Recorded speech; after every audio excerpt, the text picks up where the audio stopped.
Greetings, folks. Well, what a week in Irish politics, or as I now call it, another episode of the State of the Nation, sponsored by spin, secrecy, bullshit, and secretive truth-telling.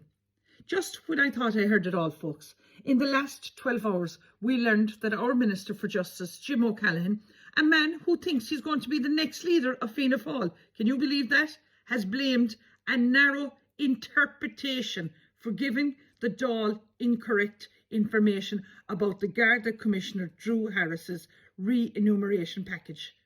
A narrow interpretation. That's the new buzzword. If his interpretation gets any narrower, he'll get a permit from the OPW to turn sideways. Jim O'Callaghan now has told us one thing, but he forgot to mention a rent-free house in the Phoenix Park worth €21,000 a year for 7 years for Commissioner Drew Harris, while rents in Dublin were going up faster than a Healy-Rae's pulse at the sight of a new stone contract from Kerry County Council.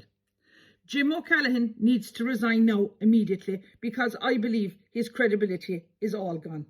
And RTE Primetime, along with Miriam O'Callaghan, need to do a complete thorough forensic investigation into this because RTE has no problem investigating Irish citizens. But look, folks, let me make this crystal clear and talk about the real Ireland, because while they shuffle papers and issue apologies, the Irish people are drowning. Homelessness has now hit record highs of 16,766 people. But folks, let me break that down. That's 11,492 adults, 5,274 children, yes, over 5,000 Irish children growing up in hotels and emergency accommodation, and 267 elderly people. And of the adults, 49.8%, almost half of them, are foreign nationalists. This is not a statistic, this is policy failure. This is a national disgrace, and the government tells us we are making progress. Progress? Sure, we're going backwards at an almighty speed. And while all this is happening, we see selective outrage, selective policing, selective justice. We have people sitting in prison cells, including Enoch Burke, who has remained in prison due to a civil contempt matter. Yet government ministers like Jim O'Callaghan, who I believe now have misled the Dáil, face nothing more than writing a letter of clarification. People have gone to jail in this country for far less, and trust me, folks, nobody knows that better than me myself. While Jim O'Callaghan, meanwhile, thumbs up the table about law and order, yet somehow he can't apply the same law and order standard transparency in his own department. We saw him celebrate deportations of 52 Georgian nationals. But the real question is, who allowed them into this country without screening them in the first place? And why is the system failing at both ends, entry and exit? It's clearly simple. No passport, no entry.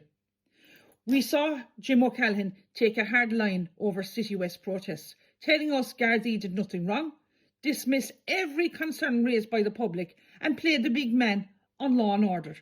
She is only 10 years old. But where is that energy when it comes to corruption? Where is that force when it comes to political accountability? Where is the passion when 5,275 children have no home this Christmas again? Then we have the Healy-Raes, Verona Murphy, Michael Lowry, and now Jim O'Callaghan, acting like they're the 5 pillars holding up the Dáil themselves. You'd swear the whole country would collapse if one of them takes a day off. And Michael Healy-Rae, spinning and shouting around the roundabout in Killarney like he's starring in Fast and Furious, the Kerry Drift, telling us about the economic corridor while rubbing his hands at the thought of the potential stone trucking contracts, that it is illegal to sell stone out of an unlicensed quarry, but yet Kerry County Council are going along with it. But folks, that's all about going to change. Sure, if that corridor gets any more economic, Michael Healy-Rae will have steel sheds popping up quicker than mushrooms after rain. And now a forensic investigation is looming for Kerry County Council because the Kerry people want answers. Who decided what? Who signed what? Who benefited? No fear, no favour, no expectations.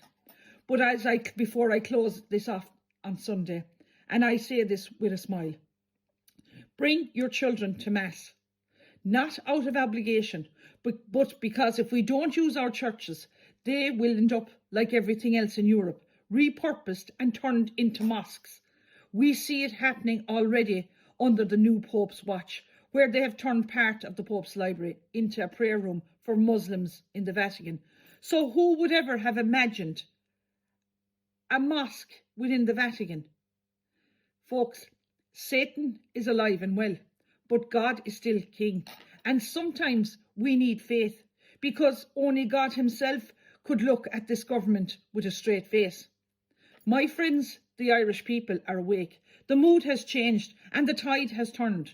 The days of being walked over are ending. A political revolution is not coming. It's already begun. And you, the Irish people, are leading it, because we are taking our country back. Gura Míle Maith Agaibh.